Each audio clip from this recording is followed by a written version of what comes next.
right, welcome back to Bayou Time, and of course we are here in the Blue Room of the Roosevelt Hotel, a very lovely place if you haven't been here. But joining me now is Dr. Nair. Now, he was actually a fellow when this convention started. He came, he became a fellow with Dr. Craig Walker, and voila, he's here tonight, and I know you're ready to enjoy yourself tonight, but there's a lot of work to be done, and you're here to teach and do some things. First of all, how did this convention sort of sway you and put you where you wanted to be? This whole convention, this whole conference is all about highlighting peripheral vascular disease.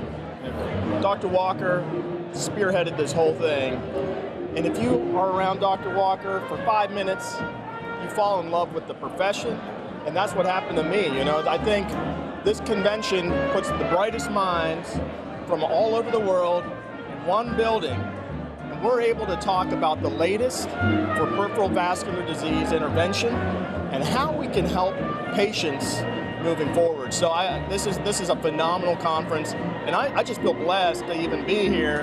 I'm glad that in 2015 I got to meet Dr. Walker for the first time, coming from Pittsburgh, Pennsylvania, and I've grown a lot.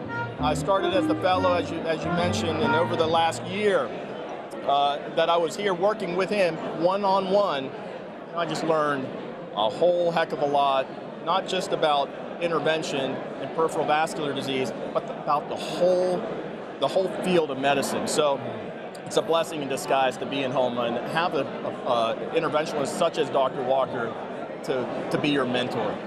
What does it mean, Doc, that when you get into a field like you've chosen and you watch the progression of the industry, and make no bones about it, some people pick medical avenues and they see some slow growth. Yeah.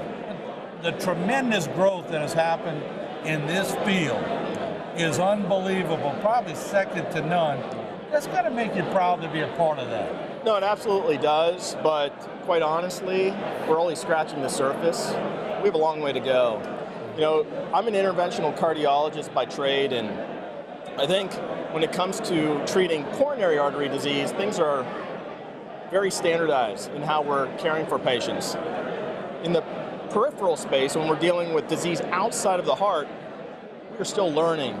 And that's what this conference is all about, is to enhance our knowledge, enhance the knowledge of those who are learning, and to learn from each other. So I really do believe that the future looks bright because of conferences such as NCVH, but at the end of the day, we have a long way to go. What does it mean to you when you're talking to somebody who may be in the crowd and they do the same thing as you, and you say, Doc, this is what I found in some of my practice, and they say, Doc, this is what I found in some of my practice, and y'all are able to convert and realize that y'all may have just sparked on something that could help somebody out. Yeah, we all do things a little bit differently, but at the end of the day, the end result's the same. And Dr. Fail, all of us are well aware of Dr. Fail. He always gives a saying. We do things. It's a different pew, the same church. We all do things, but we're all doing it in the same honor of treating disease. But we may get there with different avenues and different paths, and there may be one that's quicker, easier, and that's what you can learn from some of these experts in the field, and that's what I've learned over the last several years being here. There are easier ways of doing things. You got to learn, you got to adapt. That's what medicine's about. You got to learn about new things. You got to be willing to adapt, and that's why I love this profession. I interviewed Dr. Walker in 1985, before he did all this. And we were talking basically in the interview about heart attacks and basic stuff. You met him years later. Yeah. His goal now is to teach younger physicians what he's learned and to move it forward. How much have you learned? Oh, immeasurable. You work around a master of peripheral intervention such as Dr. Walker, and it's really hard not to learn. I think what you take from Dr. Walker are the fundamentals, the principles in treating patients with peripheral vascular disease. And then some of it's on your own. You know, you got to do it yourself. You got to be willing, you got to love it. If you don't love it, then don't do it. But when you work with Dr. Walker, one of the things that comes naturally is you see his love, and it's easy for your love for the profession to come out, and it just motivates you. You know, and I think over this short period of time, what I've taken from Dr. Walker over the time that I trained with him is that now I can go out and I can treat the most complex patients and feel comfortable doing so, having that skill set. So, you know, from my career perspective, now I'm at a level where I can take his lessons and move forward in treating patients with even more complex disease. When you get a guy like who started WebMD, yeah, just a big medical library on the web, who had his limb saved because of what you guys do. That's about as big as public relations as you're going to get, because you know he's going to go back on the web and brag about what just happened. Yeah. No, you know, that's a phenomenal story.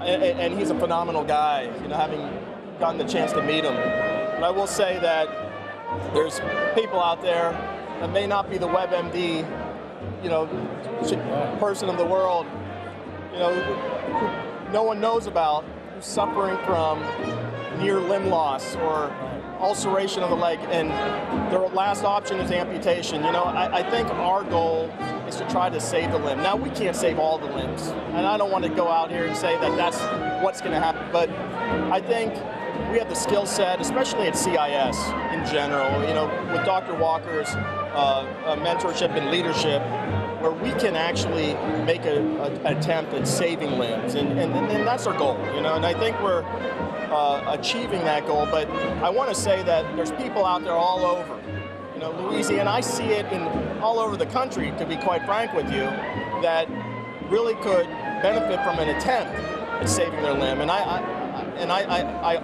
really believe that CIS offers that to the patients, and we'd be happy to evaluate any of these patients from anywhere in the country, or quite frankly in the world. And I think that we can do it just as well or better than anywhere that you can find, and that's because of Dr. Walker and what he's brought to the field. Doc, thank you for what you do. It's a pleasure. Enjoy yourself Thank tonight. you very much. And work in a little work with you. All right. And Appreciate it. appreciate you talking with us. All right, we'll take a short break. We'll come back more from the Roosevelt in the Blue Room when we come back.